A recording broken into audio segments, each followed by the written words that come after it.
Hi, this video is about lawsuit loans. I've represented thousands of clients over the past 20 years. Some of them have received what are sometimes called a lawsuit loan or a lawsuit advance.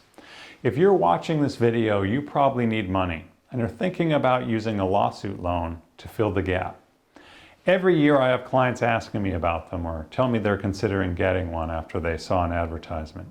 I hope this video gives you a better understanding of how lawsuit loans work and how not to get taken advantage of, or if you move forward with a lawsuit loan, what to look for. Many years ago, I had a client who borrowed $10,000 from a lawsuit loan company. Her claim took a long time to settle, about 6 years. Do you know how much she was told to pay back? $80,000. Thankfully, we were able to negotiate that down for her, but wow, that's a lot of money to have to pay back. You might say, well, my lawyer said I'd get my settlement in 6 months, so that won't happen to me. So let's talk some more practical examples to give you an idea of what to expect. First of all, if your lawyer says you might be paid in 6 months, doesn't mean it will happen. For many reasons, settlement payments often don't happen as quickly as you or your lawyer hope it will. Even if you only need the money for 6 months or a year, let me tell you how lawsuit loans work. The numbers I'm going to talk about are real-world examples of what I have seen is pretty typical in the lawsuit lending world. Let's say you need $5,000 right away.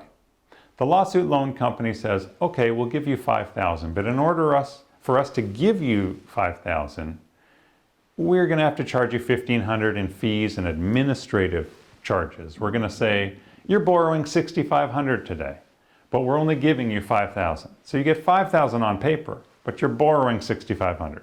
But you don't pay back $6,500. That's the amount you're borrowing. So they will likely have a minimum payback amount. So even if you wanted to pay it back immediately, there will likely be a minimum payback amount of, say, $8,500. That is the payback amount even if you pay it back within 6 months. And then between 6 months and a year, the payback amount will be, say, $10,000. So in other words, if you pay it back in 3 months, you're paying 65% more than you received. And if you pay it back just a year after you start, you're paying back double what you received, 100% in what you can think of as interest, but they won't call it that.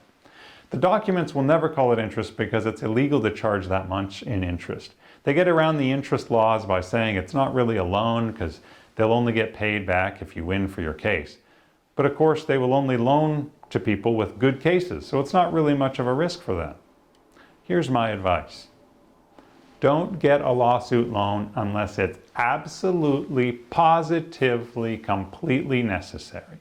It would be better and more affordable to borrow money from a friend, a relative, get a payday advance even, or even take a credit card advance at 30% interest than it is to do a lawsuit loan in most cases.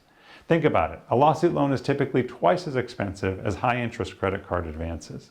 I know what you're thinking. Easy for you to say, Mr. Lawyer Man, I need money now.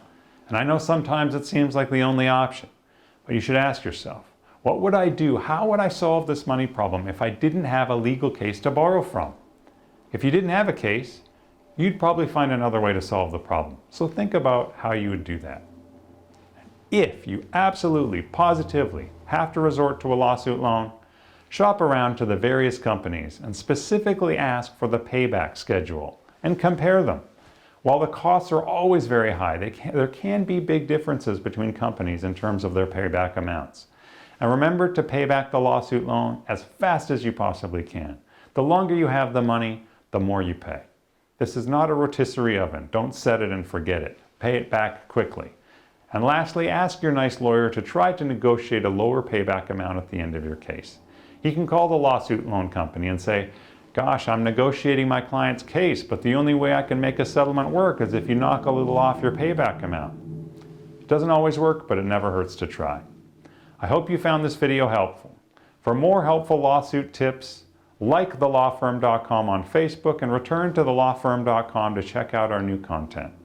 I wish you good luck with whatever challenge you're going through, and good luck with your case. Thanks.